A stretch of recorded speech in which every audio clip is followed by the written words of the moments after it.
Selamat pagi semua siswa. Hari ini kita akan membahas tentang prinsip mengemudi. Mari kita mulai dari prinsip pembuatan mobil. Metode ini selanjutnya kita akan melihat. Video ini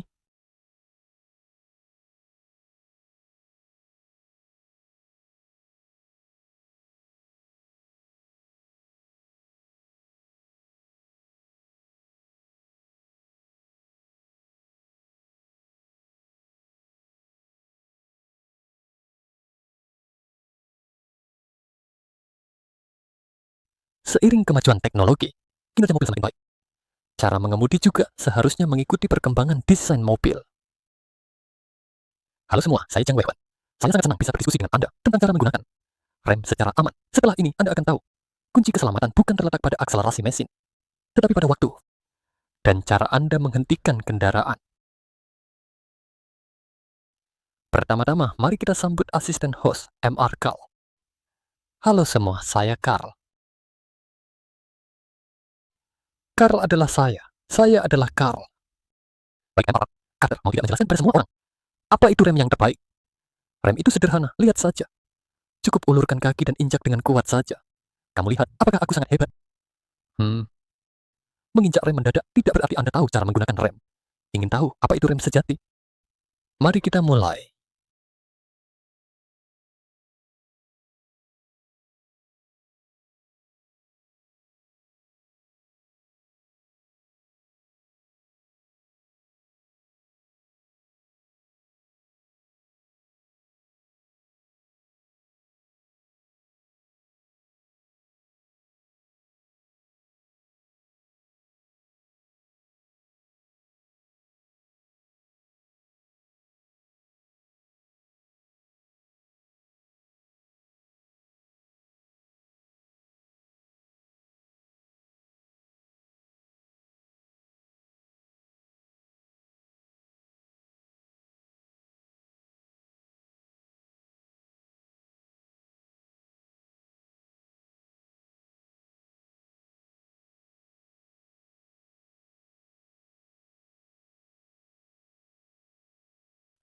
Mobil aku mau uji kamu. Tadi kita melewati jalan itu. Ada berapa jenis cara pengereman yang digunakan? 2 jenis, hehe, pasti 2 jenis. Salah. Total 3 jenis, 3 jenis. Sebenarnya hanya ada rem kaki dan rem tangan. Dari mana ada jenis ketiga? Selain rem kaki dan rem tangan, ada satu jenis rem lagi ya, yaitu rem mesin. Bukankah itu menurunkan gigi? Kenapa itu bisa disebut rem? Rem mesin adalah menggunakan gaya gesek dan tekanan kompresi mesin untuk mengontrol kecepatan mobil. Rem mesin bukanlah sistem rem yang benar-benar menghentikan mobil. Ini digunakan untuk memperlambat. Juga disebut rem ketiga. Dalam pengoperasian mobil, selama kita melepaskan pedal gas, rem mesin akan menghasilkan efek perlambatan. Namun diperlukan mesin yang lebih besar. Saat mengerem, kita harus menurunkan posisi gigi. Wow, sangat menakjubkan. Bagaimana mesin bisa menghasilkan efek seperti itu? Kaki pengemudi tidak menginjak pedal gas. Mesin akan kehilangan kemampuan untuk menggerakkan mobil. Namun mobil terpengaruh oleh inersia. Masih akan melaju ke depan. Pada saat ini, tenaga dari roda akan kembali ke mesin melalui perangkat transmisi. Tenaga dari roda dipengaruhi oleh tekanan kompresi di dalam mesin, menggerakkan kecepatan mobil, mengakibatkan kecepatan menjadi semakin lambat. Inilah cara menggunakan mesin sebagai rem. Dalam kondisi rem, jika menuruni bukit yang panjang, dengan kemiringan yang besar setelah menurunkan gigi masih merasa kecepatan terlalu cepat, apa yang harus dilakukan? Jika masih merasa kecepatan terlalu cepat, gunakan rem biasa untuk memperkuat perlambatan. Rem biasa adalah rem kaki. Bicara tentang rem kaki, itu adalah jenis rem hidrolik. Yang kecil, tahukah kamu apa itu rem hidrolik? Tentu saja tahu. Sistem rem kaki pada mobil kecil umumnya adalah perangkat rem hidrolik. Cairan tidak akan mengecil volumenya saat ditekan. Rem hidrolik memanfaatkan prinsip tidak kompresibel ini untuk menyebarkan tekanan secara merata sebagai gaya pengereman. Ketika pengemudi menginjak pedal rem, ini akan mendorong piston di dalam master silinder rem.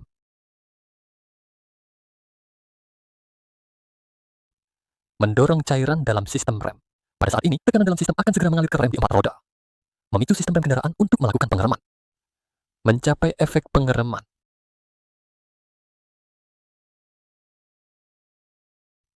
Selain itu, untuk membantu mengurangi beban kaki pengemudi, sistem rem biasa juga dilengkapi dengan perangkat rem bantu yang menggunakan tekanan negatif.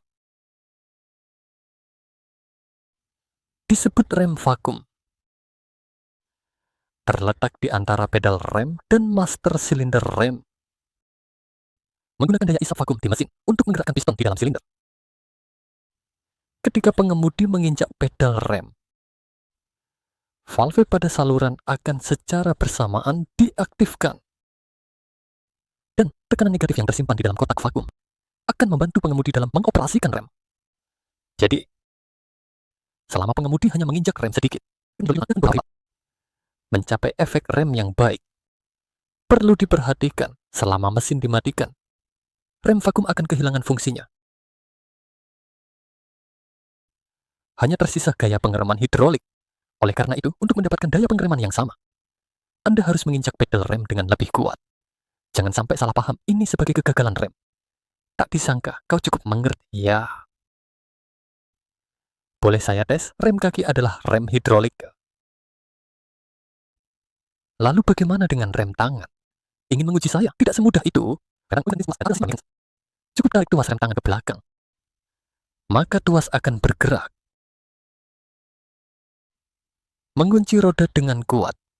Namun ada beberapa mobil yang merancang rem tangan untuk memudahkan dirancang.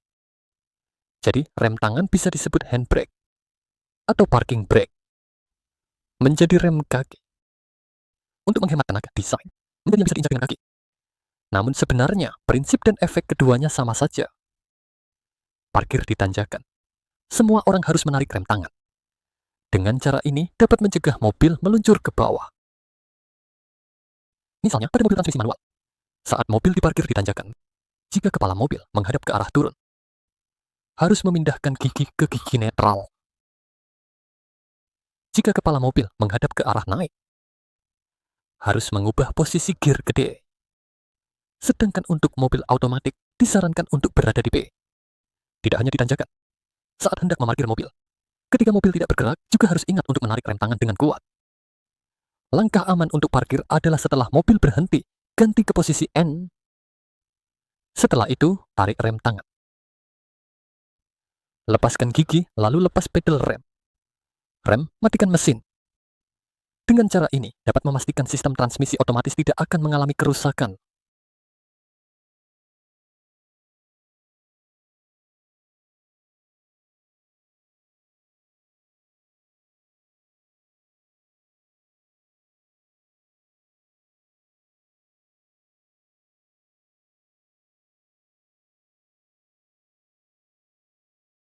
Setelah melihat penjelasan tentang prinsip rem, apakah Anda merasa seperti membuka saluran energi?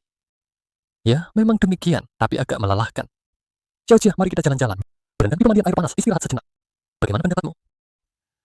Baiklah, kita berangkat sekarang.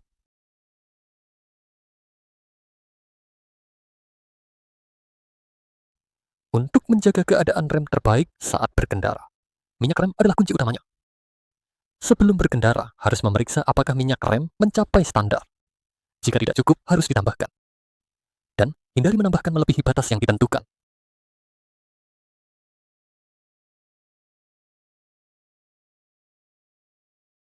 Mengenai jenis minyak rem, sebaiknya gunakan yang setara dan spesifikasi yang sama. Atau sesuai petunjuk manual pabrikan. Jika tiba-tiba berkurang banyak, perlu diperiksa apakah ada kebocoran. Periksa apakah ada jejak minyak di tanah. Atau periksa bagian dalam ban apakah ada sisa minyak yang basah. Jika ada, sebaiknya tidak. Pengemudi harus segera membawanya ke bengkel. Setelah memeriksa minyak rem, selanjutnya periksa tekanan ban. Tekanan yang terlalu rendah atau terlalu tinggi akan memengaruhi fungsi rem. Ingin tahu nilai tekanan ban yang benar? Ambil manual kendaraanmu dan lihat. Selain itu, sebelum berkendara, jika lampu peringatan rem menyala, mungkin rem tangan belum dilepas. Jika yakin rem tangan sudah dilepas, tetapi lampu peringatan masih menyala, itu menandakan ada masalah dengan sistem rem kendaraan. Harus segera dibawa untuk diperiksa. Saat melewati jalan yang berbahaya, berhati-hatilah.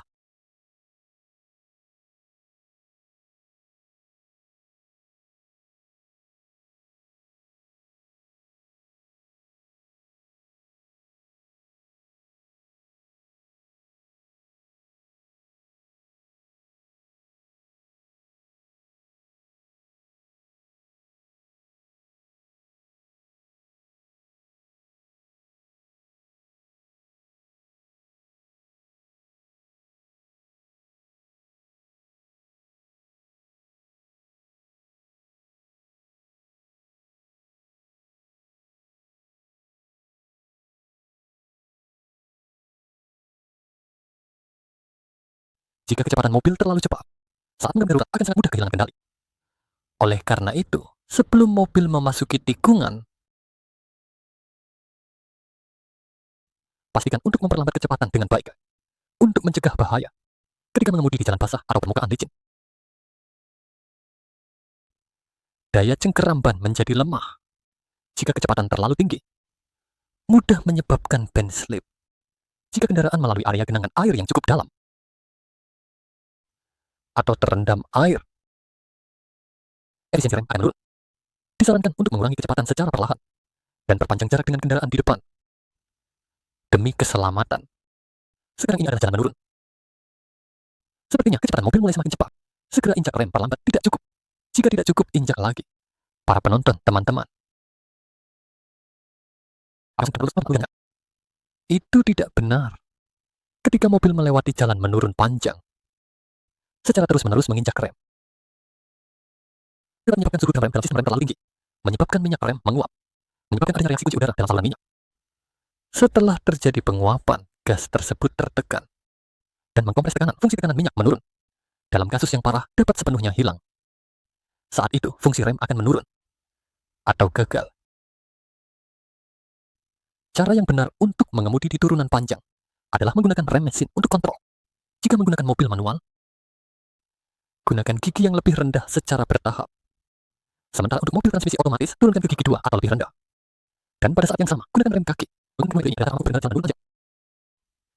Metode ini tidak hanya sangat aman, tetapi juga tidak akan merusak komponen rem. Dua manfaat dengan satu tindakan sangat efektif. Saat mengemudi di jalan menurun panjang, ada satu hal penting yang harus diingat oleh penonton. Itu adalah jangan sekali-sekali mematikan mesin atau mengosongkan gigi untuk menghemat bahan bakar. Melakukan hal tersebut akan menghilangkan efektivitas rem mesin. Dan ada satu hal penting yang ingin saya ingatkan kepada para penonton, yaitu jangan sekali-sekali mematikan mesin atau masuk gigi kosong untuk menghemat bahan bakar. Melakukan hal ini akan membuat rem mesin tidak berfungsi, mempengaruhi efek rem mobil. Melewati jalan belok, jalan permukaan khusus menurun. Sekarang di jalan normal. Seharusnya tidak ada kejadian lagi, kan? Wah. Untungnya bisa dihentikan tepat waktu. Kecepatan mobil begitu cepat, kendaraan di depan tiba-tiba mengerem. Rem mendalam sangat berbahaya. Selama bisa berhenti, ada yang tidak beres dengan menginjak rem mendalam. Mendalam memberikan daya pengereman yang kuat, meskipun memperpendek jarak berhenti, namun menyebabkan dampak besar pada pengemudi. Kecuali dalam kondisi khusus, seharusnya mencoba menginjak rem perlahan. Saat berkendara, biasanya akan menginjak rem 1 atau 2 kali. Memberitahu bahwa kendaraan di depan akan mengurangi kecepatan, kemudian perlahan-lahan menginjak rem. Meskipun jarak rem jenis ini lebih panjang, namun lebih aman. Dan juga bisa meningkatkan umur pemakaian mobil. Menginjak rem mendalam adalah untuk segera berhenti. Dengan sabuk pengaman dapat mengurangi dampak. Untuk apa harus terlalu memikirkan? Tidak benar, meskipun kamu bisa berhenti, tidak berarti kendaraan di belakang juga dapat berhenti. Jika parah, bisa menyebabkan kecelakaan beruntun. Dan jika ada kendaraan besar di belakang, dalam keadaan rem mendalam yang tiba-tiba, juga mudah menyebabkan kendaraan besar di belakang tidak bisa menghentikan diri, mengakibatkan tertabrak dari belakang. Selain itu, rem mendalam juga punya kekurangan, yaitu bisa membuat roda terkunci dalam keadaan darurat, meningkatkan kemungkinan selip. Disarankan untuk semua pengemudi sebisa mungkin menghindari menginjak rem mendalam, mengontrol kecepatan mobil, dan mempertahankan jarak berhenti rem yang tepat. Saya hanya pernah mendengar jarak rem, tidak pernah mendengar jarak berhenti rem, berdasarkan permukaan jalan, kondisi kendaraan, dan situasi mengemudi-pengemudi. Semua itu dikatakan sebagai asumsi normal. Dari kaki pengemudi yang menjauh dari gas, menginjak pedal rem, sampai mobil benar-benar berhenti, jarak ini disebut jarak berhenti rem. Jarak berhenti rem sama dengan jarak kosong, ditambah jarak rem. Dan jarak rem yang biasa kita dengar merujuk pada jarak yang bergerak setelah pengemudi menginjak pedal rem sampai benar-benar berhenti, disebut jarak rem. Waktu yang dibutuhkan untuk mengoperasikan dan berfungsi sebenarnya tidak berubah. Namun jarak perpindahan akan dipengaruhi oleh peningkatan kecepatan. Misalnya, ketika kecepatan mobil meningkat dari 20 km menjadi 40 km, kecepatan mobil berlipat 2, namun jarak berhenti rem akan bertambah 4 kali.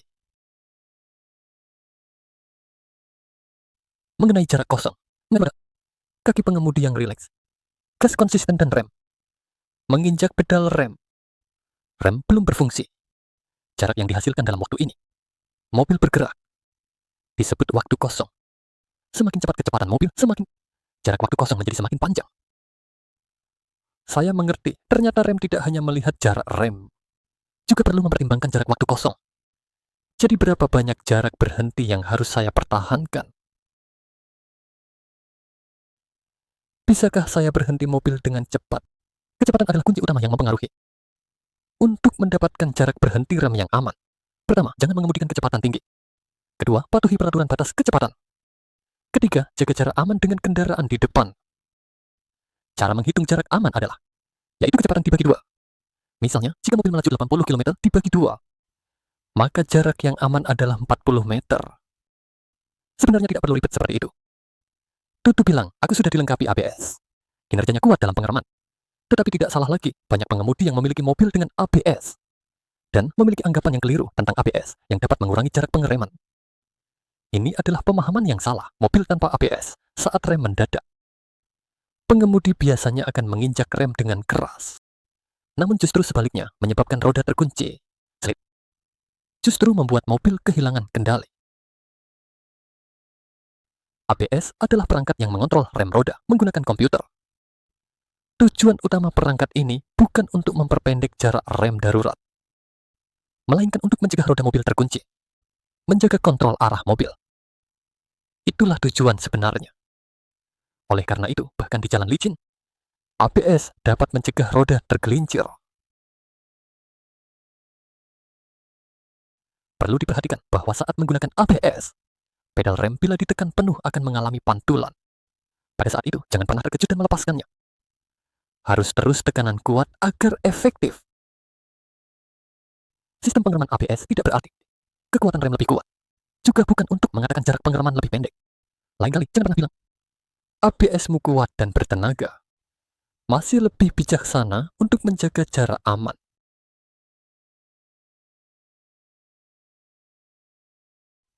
Sudah, ayo kita pergi berendam. Berendam adalah hal yang menyenangkan. Kenapa kamu malah menangis? Orang tidak bisa turun ke air. Tidak turun ke air akan menjadi mobil terendam.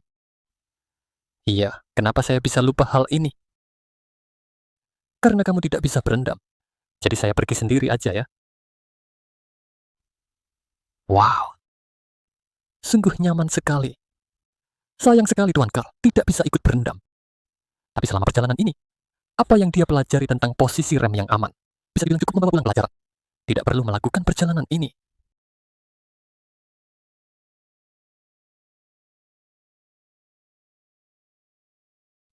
Setelah menonton video ini, di dalamnya ada pembahasan tentang langkah-langkah parkir yang benar. Apa itu langkah-langkah parkir yang benar? Setelah parkir, kosongkan gigi. Selanjutnya, tarik rem tangan. Dia juga menekankan. Tarik rem tangan dengan kuat, setelah ganti ke posisi P, lepaskan rem kaki. Setelah mesin dimatikan, dia menambahkan. Dengan begitu, kotak persneling tidak akan mengalami kerusakan. Kenapa hal ini dilakukan? Agar tidak mengalami kerusakan, dia membahas berdasarkan dua arah. Konsep arah pertama dan kedua. Artinya, saat kamu menarik rem tangan, kendaraan berhenti, arah utama adalah rem tangan. Di posisi IP, itu adalah pertahanan kedua. Rem tangan umumnya mengunci dua roda belakang. Posisi P adalah mengunci transmisi. Jika kamu ingin menguji, saat parkir di pinggir jalan, jika didorong, pertahanan pertama adalah rem tangan. Tidak akan merusak kotak persneling kamu. Jika kamu pertama-tama ganti ke P, saat sebagai pertahanan pertama, kemudian tarik rem tangan. Ketika mobil didorong, kotak persneling akan lebih dahulu rusak. Karena itu adalah pertahanan pertama. Dia menyampaikan konsep ini kepada semua siswa. Harus menarik rem tangan dengan keras terlebih dahulu. Rem. Lalu ganti ke P. Begitu. Transmisi tidak akan rusak. Selanjutnya, dia membahas bagaimana cara melakukan rem yang aman. Cara berhenti merupakan hal pertama. Jangan berkendara cepat. Kedua, patuhi batas kecepatan yang ditentukan. Jaga jarak yang tepat dan aman. Ini adalah 3 hal yang harus dilakukan saat berkendara. Kecepatan yang terlalu cepat berarti kamu baru saja menginjak gas. Terlalu banyak gas, kecepatan jadi terlalu tinggi. Jadi saat kita berkendara, bukan hanya menginjak gas dan menginjak rem. Karena jika kamu menginjak gas, menginjak rem, apa yang terjadi akan bikin produksi bahan bakar. Yang kedua akan meningkatkan keausan pada kampas rem. Yang ketiga akan berbahaya. Karena jika ada kendaraan di belakang yang kurang hati-hati, bisa saja menabrak. Jadi perlu kita melakukannya dengan baik. Menginjak gas dan rem. Ini juga masalah yang perlu dibahas. Sebelumnya, dalam video juga dibahas tentang 3 jenis rem pada kendaraan. Yang pertama adalah rem kaki. Rem kaki mengunci keempat roda. Yang kedua adalah rem tangan. Rem tangan mengunci roda belakang. Yang ketiga adalah rem mesin, di mana mesin mengurangi kecepatan. Itu juga merupakan salah satu jenis rem. Di dalamnya diumumkan, saat menurunkan harus menggunakan rem mesin. Jadi tidak perlu terus-menerus menginjak rem. Karena saat rem diinjak, suhu akan meningkat. Suhu naik akan panas yang dapat menyebabkan kegagalan rem. Sebelum menginjak rem, harus menginjak pelan 2 kali. Kenapa harus menginjak pelan 2 kali? Tujuannya adalah agar lampu rem menyala. Kendaraan di belakang memperhatikan kamu. Jika lampu rem menyala, mereka akan melepaskan gas. Mereka akan menambah jarak. Namun jika menginjak pelan 2 kali, itu tidak akan berfungsi sebagai rem dengan insan pentingnya. Ini membahas 3 langkah dalam lingkungan mengemudi. Melihat apa yang diinginkan, lalu melakukan 3 tindakan berturut-turut. Apa yang dibutuhkan adalah waktu, juga disebut sebagai waktu lingkungan. Lamanya waktu lingkungan akan berbeda-beda berdasarkan usia, jenis kelamin, fisik, dan emosi. Jika menghadapi penurunan fisik, perhatian yang teralihkan mengemudi dalam keadaan lelah. Berkendara bahkan memerlukan waktu lingkungan yang lebih lama. Selanjutnya, kita lihat gambar ini. Ketika kita menghadapi bahaya, hal pertama yang harus dilakukan adalah melepaskan gas. Selanjutnya, injak rem dengan lembut. Perlahan-lahan injak rem untuk mengurangi kecepatan, hingga kendaraan berhenti. Dia juga membahas tentang lingkungan kunci. Waktu dapat menghasilkan jarak lingkungan. Semakin cepat kecepatan, jaraknya semakin jauh. Artinya, jika kecepatan semakin tinggi, kerusakan akibat tabrakan akan lebih serius. Semakin cepat, waktu otomatis juga bertambah. Berbanding lurus juga semakin panjang. Jarak rem otomatis juga akan semakin panjang. Jarak aman saat melakukan parkir.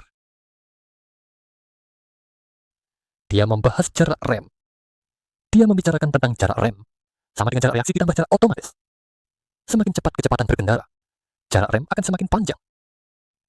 Dia juga membahas faktor-faktor yang mempengaruhi jarak rem pada jalan mobil. Dalam waktu yang dipikirkan banyak orang, pelatih juga harus mengingatkan semua orang. Selain itu, cuaca.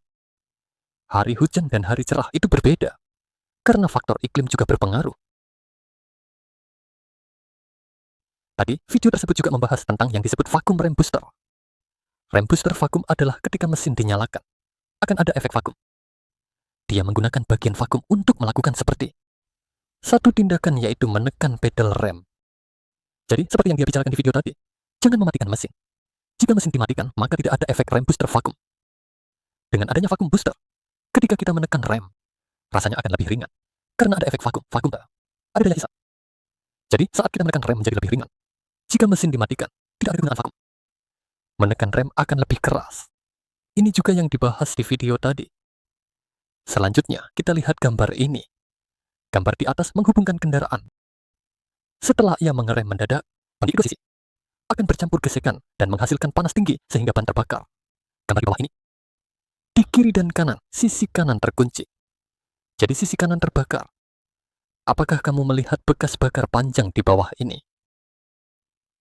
Jadi kita bisa lihat di sini. Kekuatan rem di kedua sisi akan berbeda. Kendaraan di atas lebih merata. Jadi kedua sisi terbakar sama, kedua sisi mengeluarkan asap. Dan kendaraan di bawah ini. Sisi kanan terkunci, sisi kiri tidak terkunci. Jadi ada bekas rem di sisi kanan. Sisi kiri tidak ada, seluruh mobil bergeser ke kanan. Dari sini kita tahu bahwa kekuatan rem akan berbeda. Termasuk mobil sedan juga sama. Mengenai mengapa mereka mengerem mendadak. Kenapa kendaraan ini mengerem mendadak? Kenapa truk besar ini juga mengerem mendadak? Video ini diambil oleh keluarga di jalan tol. Silakan lihat dengan seksama. Sebagai referensi Anda saat di jalan tol di masa depan. Prinsip dan metode mengemudi. Nanti ada kebiasaan. Tindakan yang harus dikembangkan. Saat duduk di kursi pengemudi harus menggunakan sabuk pengaman. Nyalakan lampu utama, mobil bisa dikunci. Setelah keluar dari mobil, ingat untuk menarik rem. Rem, ganti ke P. Matikan lampu utama, karena tadi Anda menyalakan lampu utama. Ketika keluar, ingat untuk mematikan lampu utama. Kunci dimasukkan ke saku. Biasanya, kita akan memiliki 2 kunci mobil. Saat keluar rumah, bawa kedua kunci itu. Pisahkan 2 orang. Bawa moni, 1 hilang. Setidaknya masih ada 1. Membuka pintu mobil dengan 2 tahap saat naik dan turun bukan untuk ujian. Ini adalah tindakan yang harus dilakukan saat membuka pintu mobil di masa depan. Maaf kalau begitu. Jika mengangkut penumpang, juga harus memperhatikan mereka. Lihat apakah ada kendaraan dari belakang. Jangan biarkan mereka sembarangan membuka pintu. Ini yang perlu diingatkan kepada semua orang. Karena banyak kecelakaan mobil terjadi karena membuka pintu dengan sembarangan. Mobil dari belakang menabrak. Ringan tidak ada masalah. Nah, itu sangat serius, jadi perlu diingatkan kepada semua orang.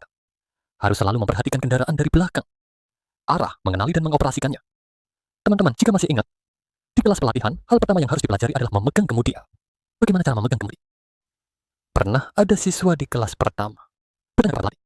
Di perempatan depan, saya harus belok berapa derajat. Saya bilang kemudi, kita tidak ada skalanya. Tidak bisa mengatakan berapa derajat belok, karena ukuran perempatan berbeda-beda. Saat belok, kecepatan kemudi juga berbeda. Juga waktu saat Anda belok. Dan kecepatan kendaraan, semua berbeda.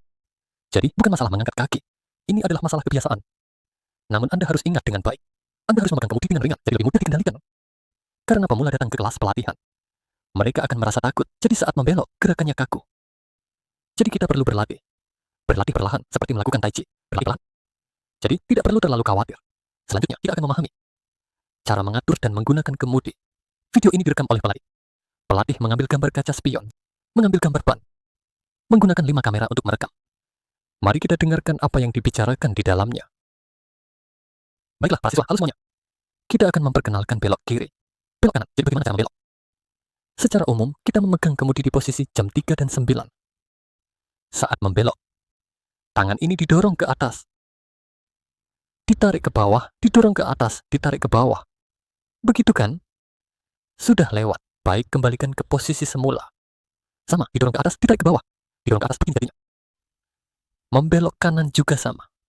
Mari kita lihat, kita belok kanan ya. Didorong ke atas, ditarik ke bawah.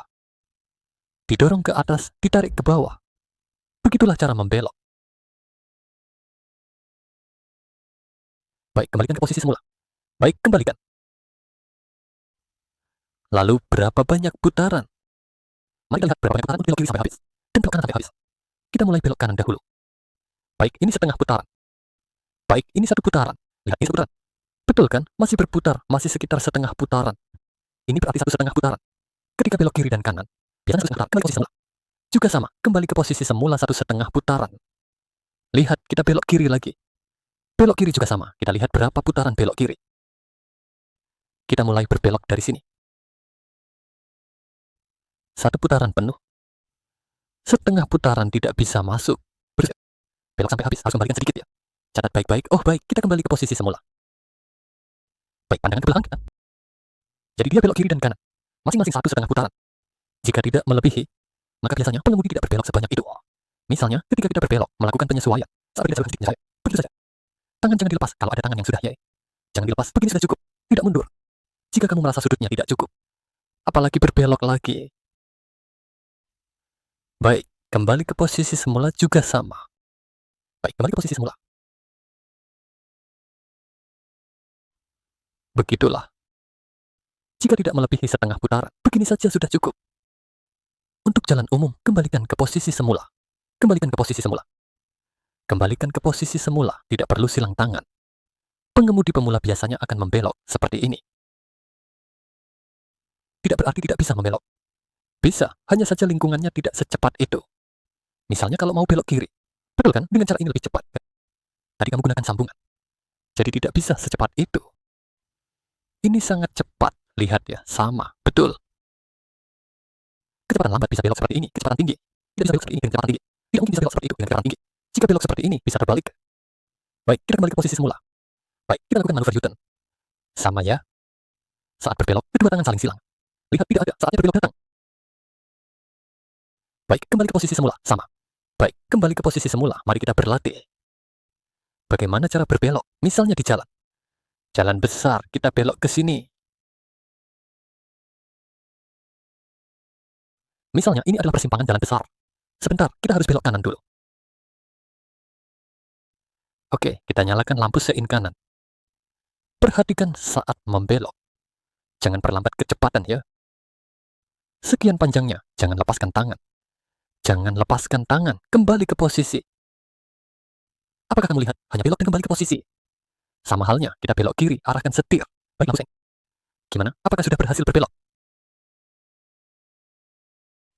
Kita tarik kembali, itu sudah. Inilah jalannya. Tidak mudah ya, lurus ke kanan dan kiri. Hanya perlu menikung sedikit. Lakukan penyesuaian. Lihat. Jangan lepaskan tangan. Baik, kita belok kiri lagi ya. Sama, lampu sein tidak berpindah. Semakin sayang mobil berhasil berbelok. Jangan lepaskan tangan, sekarang sudah berbelok. Baik, maju pelan, tidak masalah. Untuk maju ke kanan, kamu hanya perlu belok ke kanan. Jika kamu ingin keluar ke kanan, iya kan? Kamu bisa belok kiri, sama saja. Belok kiri, lalu mundur. Apa yang harus dilakukan saat mundur? Kita latih mundur. Kita berhenti di tengah, kita mundur ke mobil. Harus berhenti sepenuhnya agar bisa ke mobil. Baik, mau kemana? Kita putar setir ke arah mana? Misalnya, kita mau ke kiri. Setir menghadap ke kiri. Nah, sudah mendekat. Tapi jika kamu belok terlalu banyak, dia akan langsung mendekat, tidak perlu berpikir, harus menyentuh garis. Apa yang harus dilakukan? Kamu harus kembali ke posisi. Sekarang, posisi miring. Bisa menginjak itu, jadi harus menarik ke kanan. Sekarang disesuaikan kembali. Tepat, sekarang di kiri. Kita sesuaikan, mendekat ke kiri sedikit. Sama, lakukan penyesuaian. Jadi untuk bagian lurus, kamu tidak perlu belok terlalu banyak, lihat ke kiri kembali ke posisi. Kemudian ke kanan, mendekat ke kanan. Apa kamu lihat dulu? Kita ke kanan juga sama. Kita sesuaikan ke kanan. Dia sudah mendekat. Sambil melihat, kamu harus siap untuk kembali. Jadi posisi kembali itu miring. Dia akan terus bergerak ke kanan. Saat dia merasa jaraknya cukup, kamu tarik ke kiri. Mendekat ke kiri. Baik. Kita sesuaikan sedikit ke kanan. Sama, sesuaikan. Sesuaikan, sudah disesuaikan. Sudah berhasil, sekarang tarik kembali. Apakah kamu lihat? Sesuaikan lagi, tarik kembali. Jadi harus sesuaikan ke kanan. Kamu bisa sesuaikan kemana saja. Tidak perlu terlalu besar, karena ini adalah garis lurus. Kamu tidak akan berbelok, jadi jangan sesuaikan terlalu banyak. Kembali ke posisi semula, ini harus dilatih. Lihat kaca spion dengan baik. Tadi, video membahas tentang akhir. Jadi kita harus belajar melihat generasi berikutnya. Kalian nanti saat mengemudi juga sama. Saat kamu berbelok kiri atau kanan. Berbelok ke kiri, perhatikan. Kaca spion kiri, ada mobil tidak? Apakah ada yang berbelok? Kanan juga sama. Selain dari perang total, harus juga melihat ada mobil atau orang. Selanjutnya, tentang kemudi. Saat mobil bergerak, kamu harus tahu apakah mengarah ke kanan atau ke kiri. Dan bukan hanya melihat keluar. Melihat arah roda itu salah. Apakah itu maju atau mundur? Kamu harus dapat merasakan arah ini. Suatu ketika, saat pelatih mengajar di jalan, karena saat memasuki waktu berkendara, kami akan mempercayakan kemudi sepenuhnya. Sepenuhnya dikendalikan oleh siswa. Saat mobil menyimpang, saya bilang, mobil kita menyimpang loh. Dia malah bilang, bahkan kemudi saya tidak bergerak. Tidak, kemudi tidak bergerak, maka tidak akan menyimpang. Karena kita tidak bergerak, sedikit goyang sudah miring. Jadi rasa arah ini, kamu harus bisa melatihnya di kelas. Saat mobil menyimpang, kamu harus merasakannya. Ini adalah hal yang harus diingat oleh semua orang. Tadi video menunjukkan belokan. Belokan tidak sampai setengah putaran. Sudah berbelok. Karena ukuran persimpangan berbeda-beda.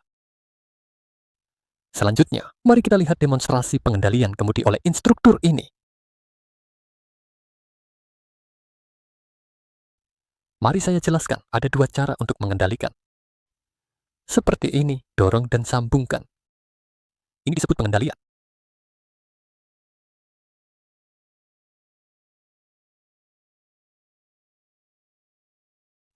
Seperti ini, dorong dan sambungkan. Ini disebut pengendalian. Mengerti, ada cara lain. Apa cara itu? Tangan saya pegang di setengah posisi kemudi ini. Di jam 9 dan jam 3, ia menghindar ke kiri. Menghindar kanan. Namun, terbatas pada sudut maksimum 140 derajat. Mengerti? Cara ini juga disebut sebagai pengendalian. Tahu? Mengerti? Ini disebut pengendalian jenis. Yang kedua disebut cross style. Yang disebut cross style, ia bagian atas kemudi. Lakukan gerakan silang. Jadi sesuai namanya. Ia disebut nama itu. Sebagai contoh, perhatikan tangan saya. Saat sekarang kemudi saya berputar ke kanan, ia menggunakan tangan kiri sebagai dominan. Tangan kanan mengelilingi. Nah, keliling. Misalnya, saat saya menaikkan kemudi, untuk mendorong, tangan ini akan terlepas. Ia akan melakukan gerakan penghubung. Setelah terhubung, saat ganti tangan tarik, tetap pada posisi yang sama. Ia akan melakukan gerakan silang di posisi atas ini. Justru saat belok kiri, tangan kanan yang dominan. Saat mendorong. Saat kamu mendorong, tangan ini akan melakukan gerakan menarik. Mengerti? Ini yang harus diajarkan. Mari saya lakukan sekali untuk menunjukkan kepada kalian. Ini disebut cross style. Profesor, sekali lihat sudah tahu. Jika kamu melihat cara ini, itu berarti kamu akan menggunakan banyak kemudi. Maka itu seharusnya adalah belokan kecil sampai menengah. Mengerti maksudnya? Jika kamu melihat yang pertama jenis pengendalian, jumlahnya sangat kecil. Kalau ada tempat, itu pasti papan belokan besar, mengerti maksud saya? Sudut kemudi yang bergerak tidak besar. Tapi mengapa begitu?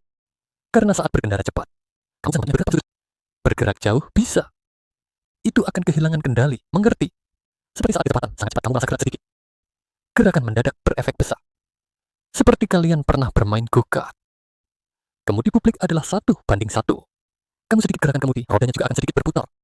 Saat kamu menginjak dengan besar, ia akan mati total. Jadi, saat kecepatan cepat, cukup dengan penyesuaian kecil untuk perbaikan saja.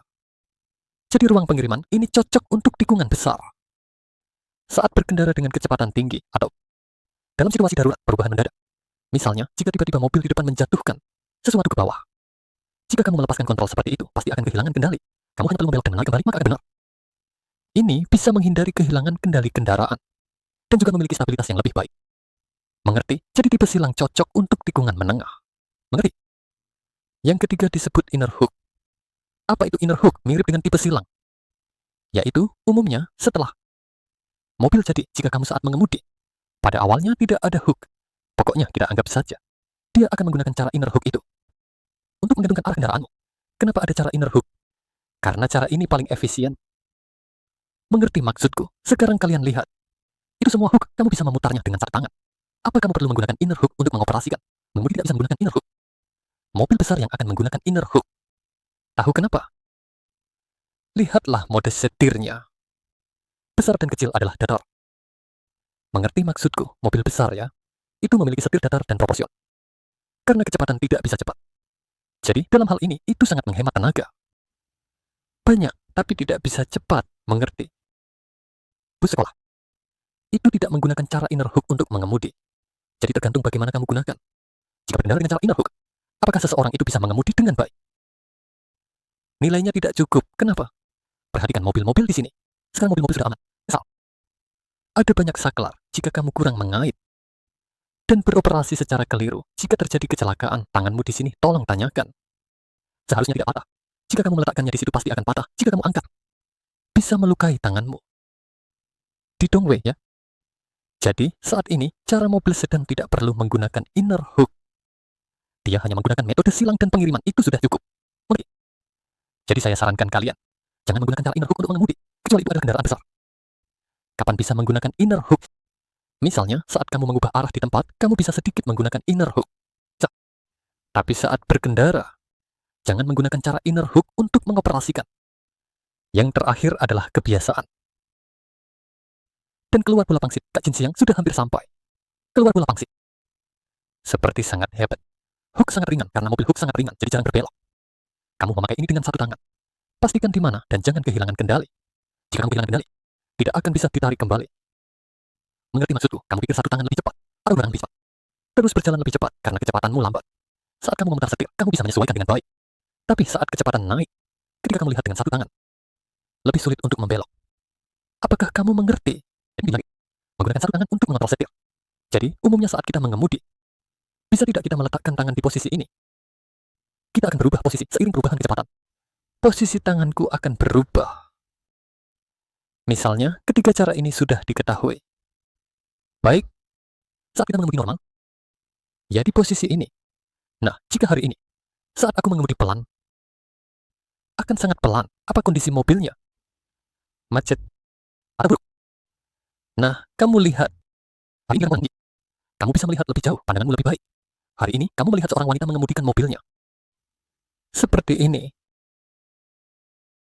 Dia melihat pengkat. Apakah dia melihat di depan? Dia pasti mengangkat lehernya sangat tinggi. Tapi tidak bisa melihat, mengerti maksudku. Jadi, biasanya ketika kita bergerak lambat, itu pasti karena kondisi jalan yang buruk, akan macet. Jadi tubuh akan condong ke depan. Ruang pandangmu terlihat kurang jelas, mengerti? Jadi, posisinya yang ditanyakan adalah di jam 10 dan jam 2. Mengerti? Ini saat bergerak lambat dan kondisi jalan buruk. Normalnya, pada jalan yang rata, posisi ini di jam 9 dan jam 3. Misalnya saat di jalan tol. Di jalan tol, saya rasa tidak perlu menggerakkan banyak. Saat kamu meletakkan tangan di posisi ini, lama-lama jangan sampai tanganmu pegal. Atau hanya berganti-ganti di sini. Ya, seperti ini, gantung di sini. Lalu loncat sedikit. Ada semua jenis, untuk mobil besar lebih ke sisi. Mengemudi itu seperti nasi kotak, tidak perlu bersikap. Masih harus bersikap, berpura-pura bersikap. kamu bisa melihat semuanya. Jadi saat jalan tol terasa monoton, sebenarnya mudah merasa lelah. Kenapa? Karena tidak ada banyak situasi. Dan juga saat mengemudi malam bisa terasa monoton, membosankan tanpa disadari kamu akan merasa ngantuk. Biasanya meletakkan tangan di posisi ini, dia hanya perlu melakukan penyesuaian kecil. Tidak perlu banyak gerakan. Jadi rendah, sedang, tinggi. Posisi saya sebenarnya sebagai referensi untuk kalian semua. Oke, baik, naik. Angkat sekarang. Oke, baik. Ini adalah seorang instruktur dari pusat pengajaran di Heisincho. Dia sangat baik. Penjelasannya cukup bagus. Di sini juga menjelaskan tentang posisi setir. Saat kecepatan rendah biasanya, kamu bisa memegang di posisi jam 11 dan jam 1. Saat berkendara normal, diletakkan di posisi jam 9 dan jam 3. Di jalan tol, karena kecepatan tinggi, kamu tidak perlu mengatur sudut terlalu besar. Jadi, kamu bisa meletakkan di posisi jam 8 dan jam. Selanjutnya, kita akan membahas saat mundur jika membiarkan roda belakang berbelok mengikuti garis ini. Di sini harus memberitahu kalian satu hal setelah masuk kelas ini. Jangan tanya pelan. Pembelajaran sesuai sama situasi. Berbeda dengan cara mengajar yang kamu terima, lalu siapa yang harus didengar? Maka saya katakan, kamu harus mendengar keluarga kamu. Kenapa? Karena saat ujian kamu berada di dalam tempat ini, saya tidak ajarkan seperti itu. Kita bisa mengulang jika salah. Jadi metode saya adalah menggunakan metode keluarga di sini. Hanya untuk diterapkan, jadi secara prinsip. Kamu harus mendengarkan metode mengajar keluarga kamu. Ini harus diingat dengan baik. Mari kita lihat. Saat mundur, bagaimana membuat roda belakang mengikuti garis saat berbelok. Kita duduk di kursi pengemudi. Melalui kaca spion, kita tidak bisa melihat roda belakang. Kaca spion kita harus sedikit diturunkan, agar bisa melihat ke tanah. Dari kaca spion mengikuti garis lurus ke bawah. Di tanah, posisi ini adalah posisi roda belakang.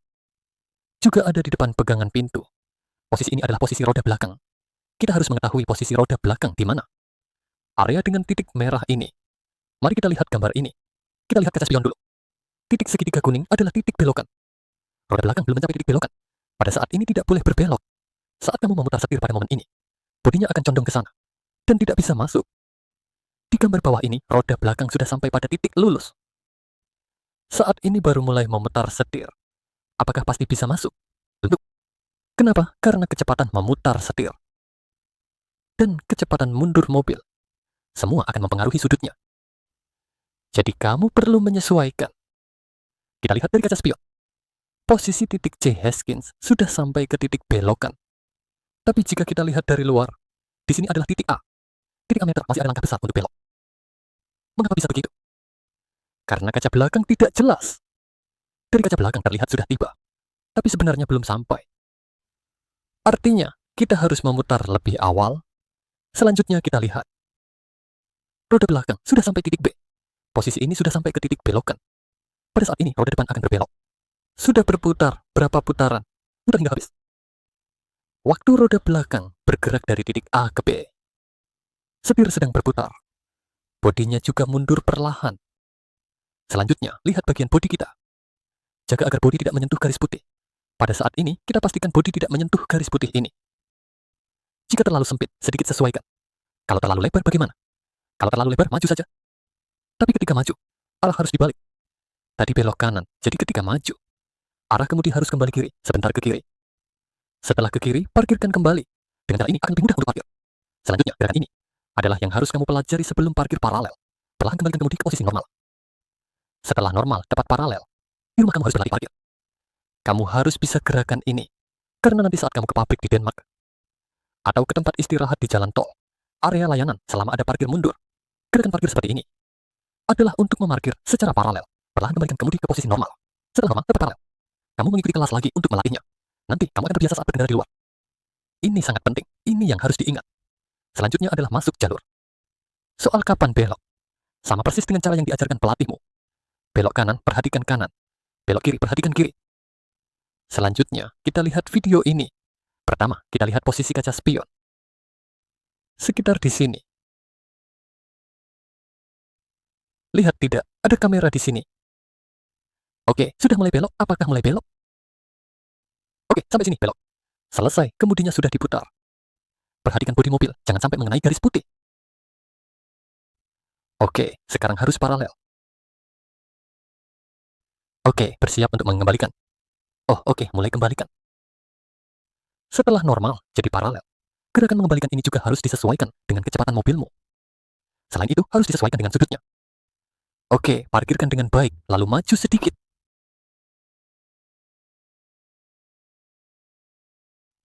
Jadi teman-teman, nanti saat berkendara di luar, ada teman yang berdiri di depan mobil, atau di belakang untuk membimbingmu.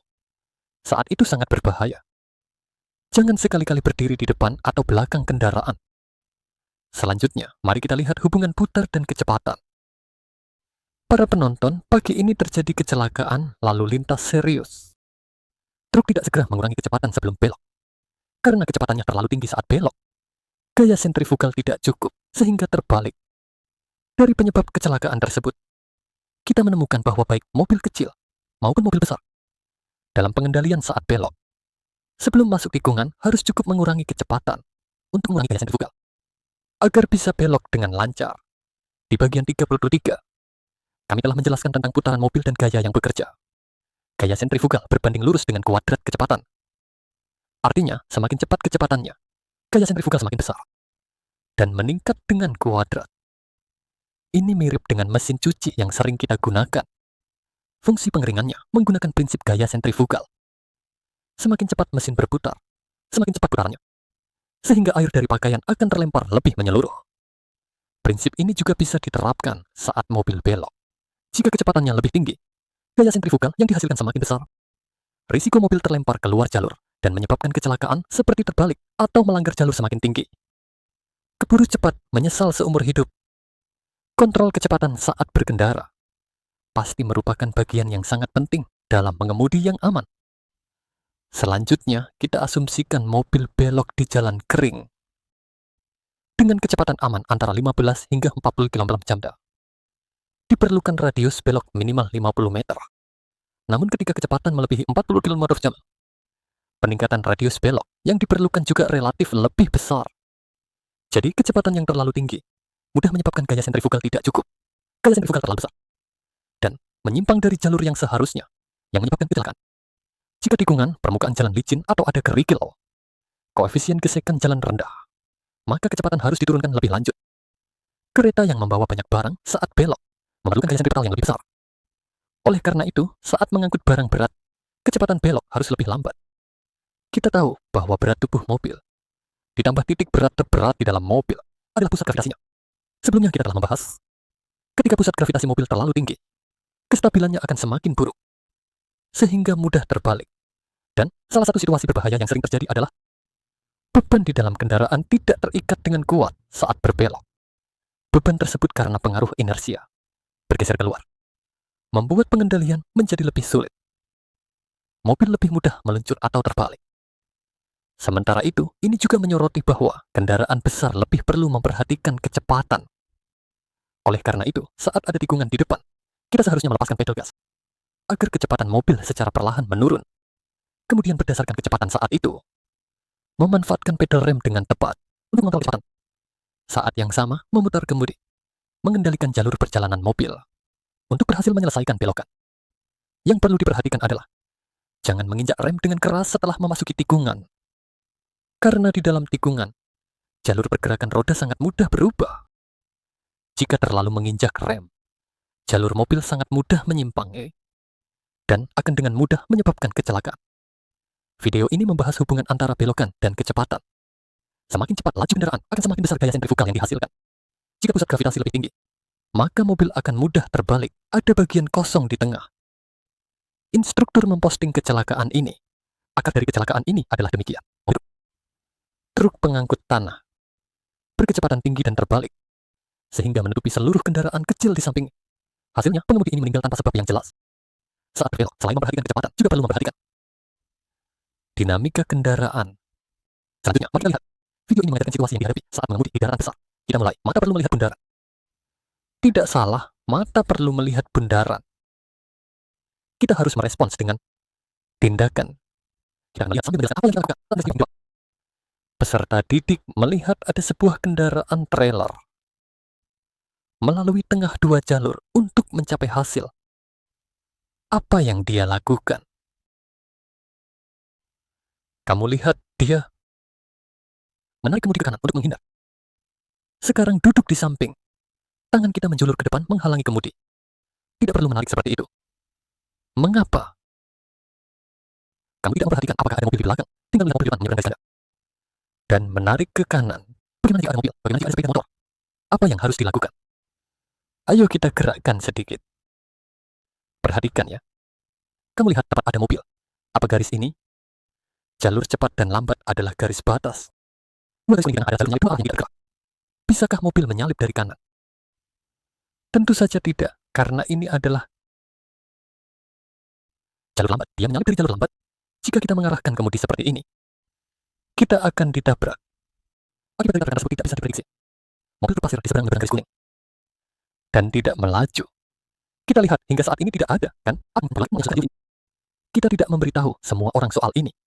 Saat melihat bahaya, gerakan pertama adalah menginjak pedal gas. Harus memastikan untuk melepaskan pedal gas terlebih dahulu. Kecepatan mobil harus diperlambat. Jika perlu menghindar, kamu harus menarik ke belakang. Bukan kamu menarik ke samping. Setelah kamu menarik, bagaimana jika tidak menghindar? Sepeda motor akan dalam masalah. Di masa depan, jika menghadapi situasi ini, selain melepaskan pedal gas, lalu apa yang harus dilakukan? Nyalakan lampu besar, untuk memberitahu orang lain bahwa kendaraan kamu sudah melewati batas. Membunyikan lampu besar ini harus dikuasai. Oleh karena itu, pelatihan mengemudi adalah pekerjaan yang memiliki risiko yang cukup tinggi. Untungnya, belum terjadi kecelakaan. Ini cukup berisiko. Untungnya tidak terjadi kecelakaan. Proyek ujian di dalam ruangan ada parkir di tepi jalan. Mundur ke dalam. Garis putus-putus maju mundur, yakni S-curve dan start tanjakan. Pindah gigi dengan stabil. Semua proyek ini pasti diajarkan kepada orang-orang. Saya tidak akan mengulang di sini. Jika selama proses belajar kamu menghadapi masalah, kamu bisa masuk untuk menonton video. Setelah menonton video, kamu kembali ke kelas praktik untuk melakukan penyesuaian diri.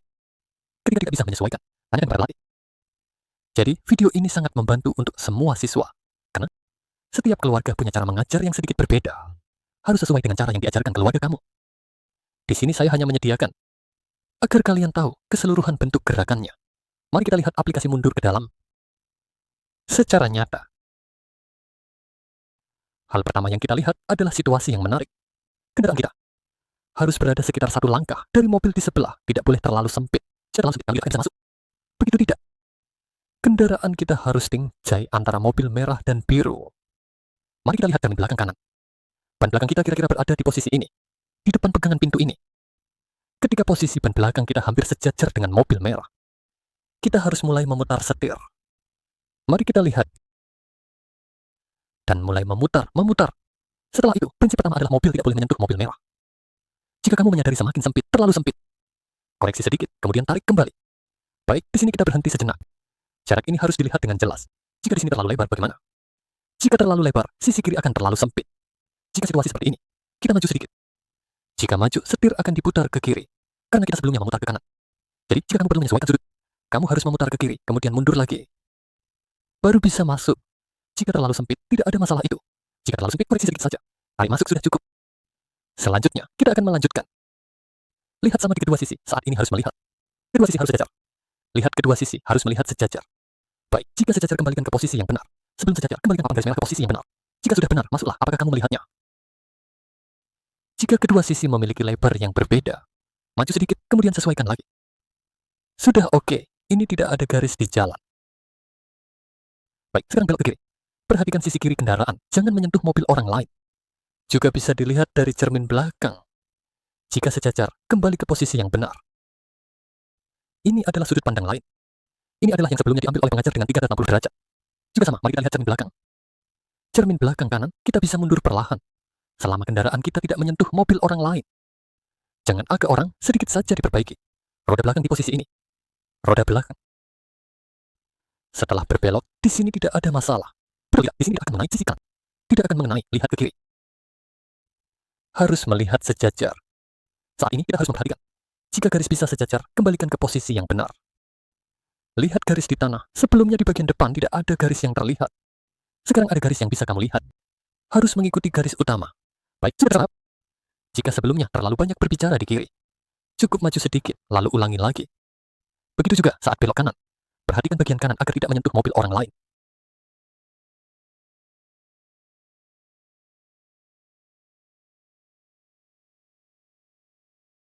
Selanjutnya, mari kita lihat aplikasi parkir di tepi jalan.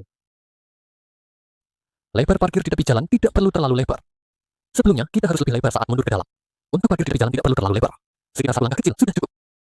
Sama halnya, kita perlu mencari posisi ban belakang kita. Sekitar di area ini. Baik, selanjutnya kita melihat keempat gambar ini. Ban belakang kita ada di sini. Mari kita lihat gambar kedua. Ban belakang hampir dekat dengan ban mobil sebelah. Saat ini kita harus memutar setir. Setelah berbelok, kita mundur. Saat mundur kita harus memperhatikan jarak di sini. Jangan agem mobil orang.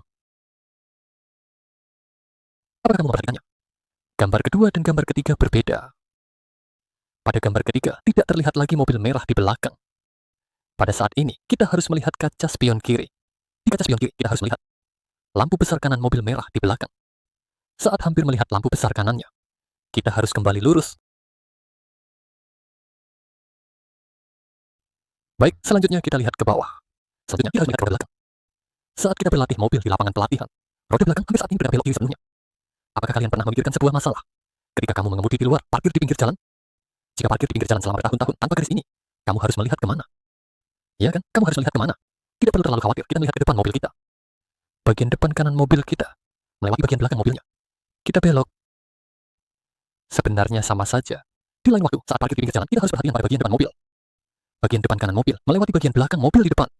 Kita belok. Ini adalah sudut ini. Dari sudut ini, mari kita lihat. Bagian depan kanan mobil kita melewati tempat parkirnya. Kita belok, karena saat ini, kita takut akan menabrak mobil di depan, bukan? Jadi kita lihat bagian depan kanan. Lalu jika menabrak, bagaimana? Jika mau menabrak, maka belok kembali. Belok kembali, sehingga tidak akan menabrak. Setelah mundur, kita harus memperhatikan jarak. Jaraknya harus sama lebar. Tidak boleh terlalu belakang, juga tidak boleh terlalu depan. Jika terlalu depan, mobil di depan tidak bisa keluar. Jika terlalu belakang, mobil di belakang tidak bisa keluar. Pada tahun 70-an, Taiwan memiliki pameran mobil. Pameran mobil itu ada mobilnya. Dia bisa parkir di pinggir jalan. Seperti kepiting masuk ke dalam. Oh wow, semua orang sangat senang melihatnya. Saya pergi ke Taipei untuk melihatnya.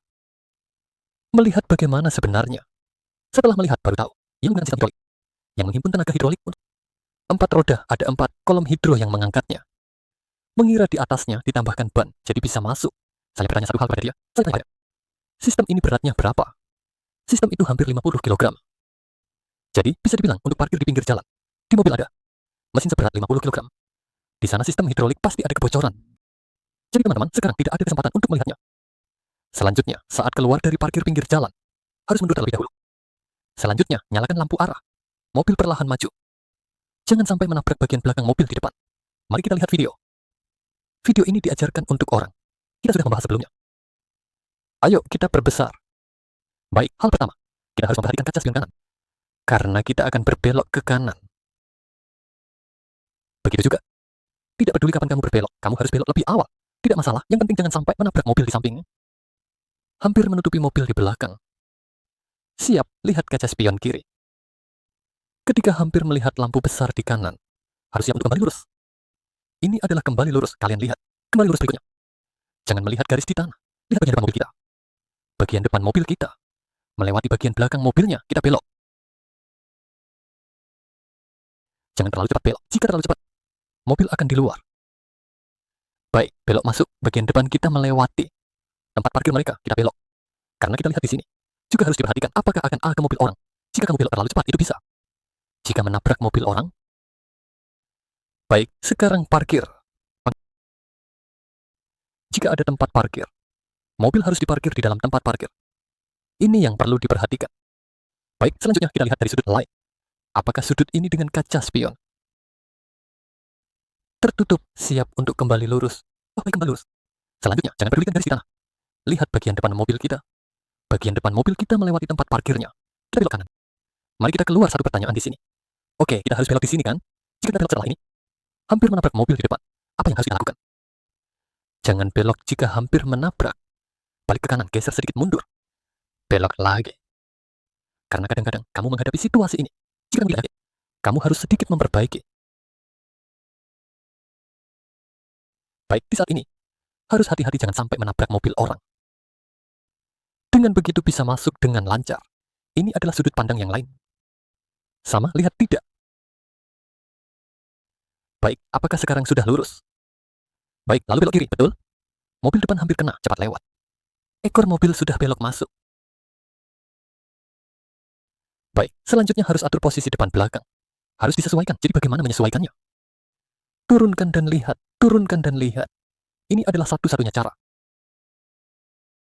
Ketika naik ke jalan, ingat untuk mundur, mundur. Setelah itu, nyalakan lampu sein. Lalu sesuaikan, lalu belokkan. Ini adalah seluruh tindakan parkir pinggir jalan.